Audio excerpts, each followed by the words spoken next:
À quelques jours de la fête de Noël, les jouets font leur entrée dans les magasins de grande surface, une chaîne logistique que gérants et employés qui interviennent dans les rayons maîtrisent à bien. Et puis au Mali, les établissements d'enseignement fondamental ferment en raison d'une seconde vague de la maladie à coronavirus. Après plusieurs mois d'un net recul du virus, la seconde vague fait grimper le nombre d'hospitalisations et de décès. Bonsoir et bienvenue dans le journal. Le Père Noël est déjà arrivé, en tout cas il est en avance à Dabou. Le Père Noël est passé voir les 95 pensionnaires de la pouponnière de Dabou hier. Il leur a remis des vivres et des non-vivres d'une valeur de près de 3 millions de francs CFA. En fait, le Père Noël qui a rendu visite à ses enfants souffrant d'un handicap moteur est l'ONG Les Bénévoles du Cœur. Elle mène cette action dénommée Caravane de Noël qui va sillonner quelques villes de l'intérieur du pays. Le reportage de Clément Boko. Appréciez, c'est pas d'applaudir encore. On applaudit. C'est déjà la Noël pour les pensionnaires de la pouponnière de Dabou.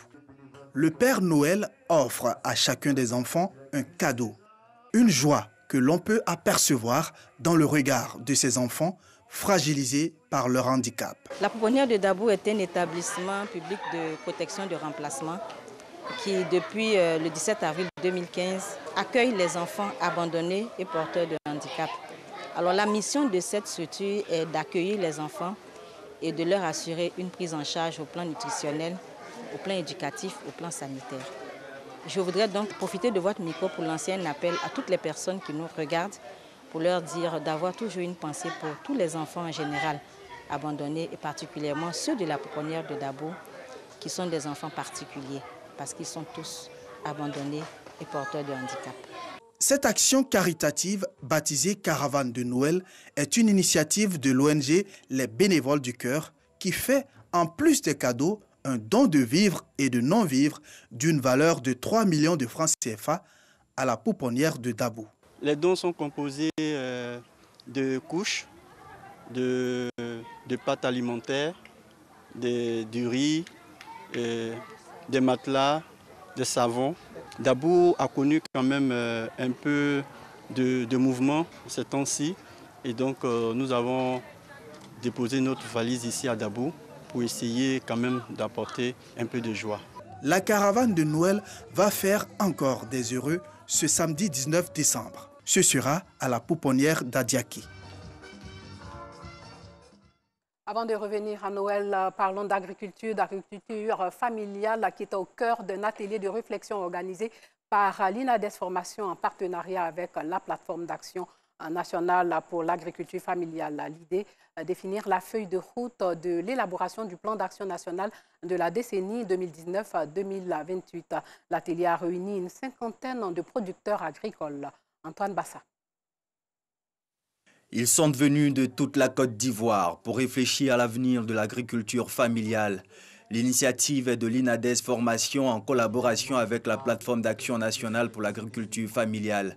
Selon William Masoko, chargé de plaidoyer à l'INADES, cet atelier de réflexion qui a réuni les représentants des comités régionaux de la plateforme PANAFSI, composé de producteurs agricoles, doit permettre de définir une feuille de route en vue de l'élaboration d'un plan inclusif d'action nationale 2019-2028. C'est une occasion pour les différents États de pouvoir élaborer et mettre en œuvre des politiques en faveur du développement de l'agriculture familiale. Alors nous voulons lancer la dynamique au niveau national pour sortir avec aujourd'hui une feuille de route qui va nous permettre d'aboutir ultérieurement à ce document-là. Pour une agriculture familiale nourricière des peuples, William Masoko en appelle à la mobilisation de tous.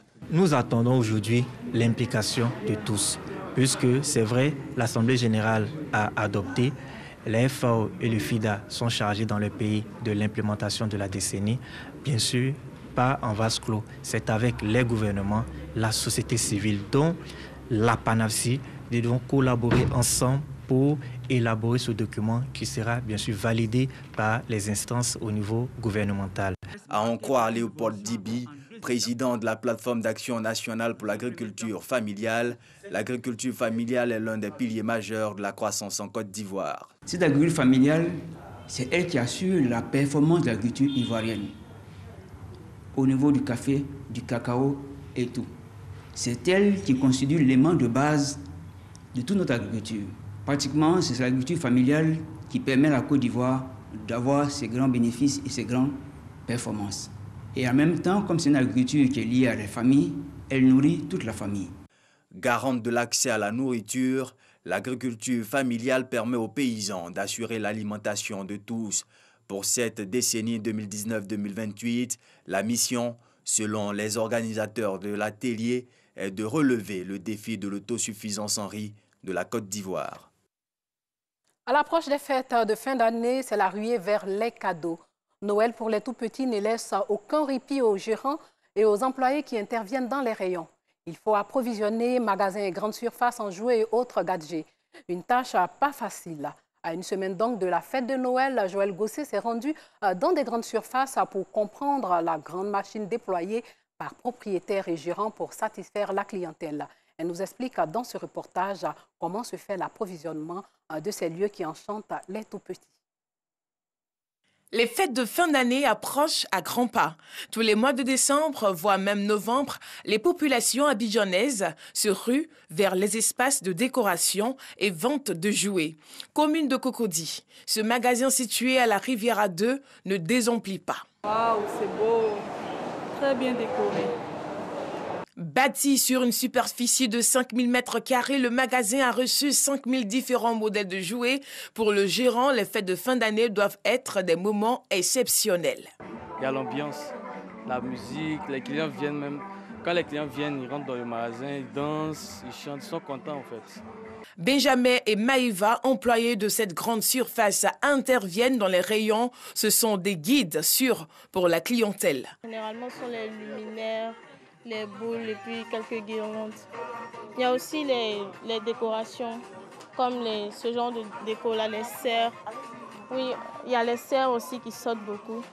Avec les jeux en bois, les décos en bois, ça s'allume. Donc on propose ça aux clients, ça leur plaît. Les vélos sortent beaucoup, les vélos et aussi les voitures télécommandées. On a les drones aussi.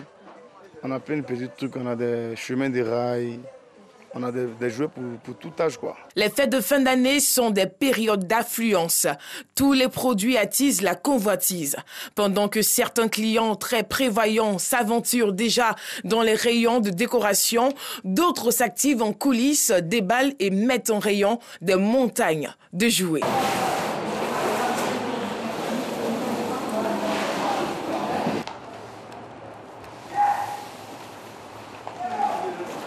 Période de bonnes affaires pour les commerçants, les fêtes de fin d'année font intervenir toute la chaîne d'approvisionnement, fabricants, importateurs, grossistes, groupements ou des centrales d'achat. On est presque à 75% de la Chine et 25% dans les autres pays du monde. C'est des centaines de millions par mois, centaines de millions le mois de décembre.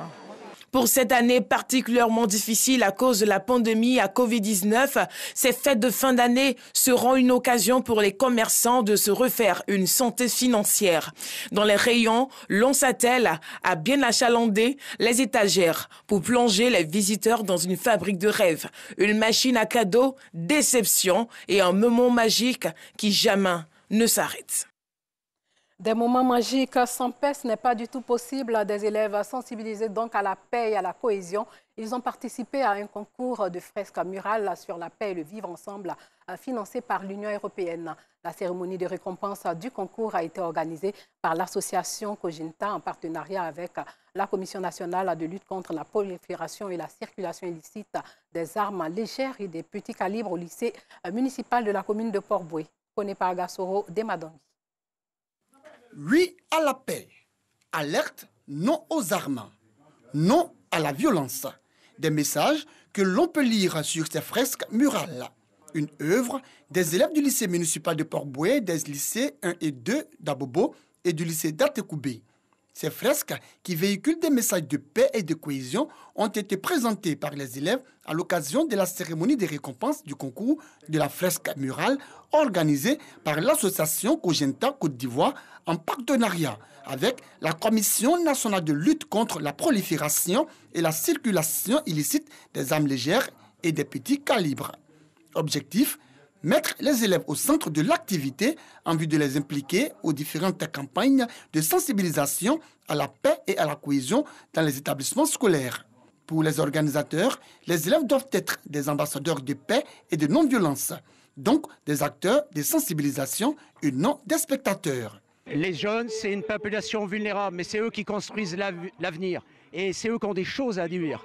Donc ils sont les acteurs de la paix. Et là, ils l'ont démontré de façon éclatante en posant leur message sur le mur. On constate beaucoup de violence, que ce soit dans les établissements ou dans les rues, il y a beaucoup de violence. La violence fait beaucoup rage. C'est pour ça que nous avons voulu participer à ce projet, pour pouvoir véhiculer un message aussi aux autres pour dire que non à la violence et oui à la paix. Le concours de la fresque murale, financé par l'Union européenne, a vu la participation des autres partenaires du système éducatif et des responsables du lycée municipal de Port-Bouët, lycée qui a servi de cadre pour cette cérémonie. Les jeunes ont fait preuve d'une grande créativité à travers ces fresques.